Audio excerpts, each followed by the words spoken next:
కానీ నిన్న నాకు ఇది చూసి ఎంతో ఆనందం అనిపించినప్పటికీ కొందరి మాటలో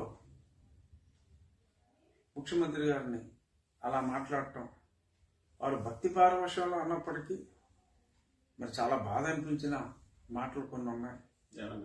ఎందుకంటే మరి ఒక మహాకవి కూడా, ఎన్నో సినిమాల రచయిత కూడా, అంటే పెళ్ళు బుద్ధిన ఉత్సాహంతో వారు ఏమన్నారంటే, రాబోయే రోజుల్లో చరిత్ర ఉన్నంత వరకు, కాలం ఉన్నంత వరకు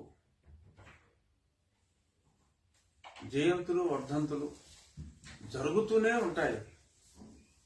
మా చెల్లి పెళ్లి జరగాలి మళ్ళీ మళ్ళీ అన్నట్టుగా ఈ జయంతులు వర్ధంతులు జరుగుతూనే ఉంటాయని చెప్పి జనరల్గా సంతాప సభలో మాట్లాడవలసిన మాటలో పుట్టినరోజుకి మాట్లాడటం అనేది, అందులోనూ ఆయన అంతగా ప్రేమించే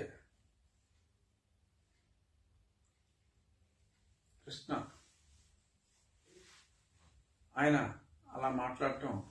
కార్పొరేషన్ చైర్మన్, అవును, సినిమా కార్పొరేషన్ చైర్మన్, వాళ్ళు అలా మాట్లాడటం నిజంగా నాకు చాలా బాధ అనిపించింది.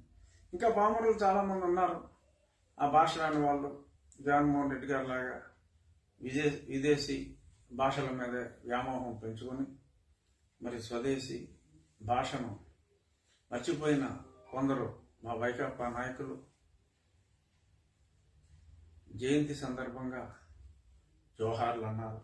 జయంతి పుట్టినరోజు సందర్భంగా అదే, అంటే వారికి పుట్టినరోజుకి, చనిపోయిన తర్వాత వచ్చే పుట్టినరోజుకి తేడా తెలియక, అలాంటప్పుడు మరి బర్త్డే అని ఏదన్నా జగన్మోహన్ రెడ్డి గారు ప్రేమించే భాషలో చెప్పించుకుంటే బాగుంటుంది. కానీ మరి రాని తెలుగులో ఈ రకంగా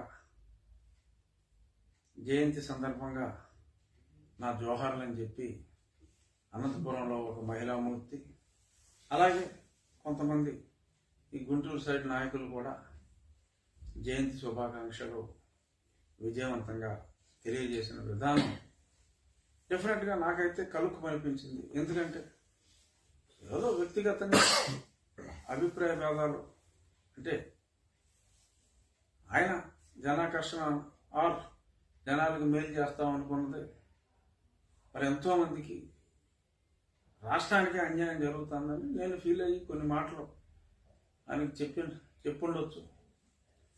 దానికి ఆయన నొచ్చుకొని ఇప్పుడంటే ఆయన నిన్న మారిపోయారు.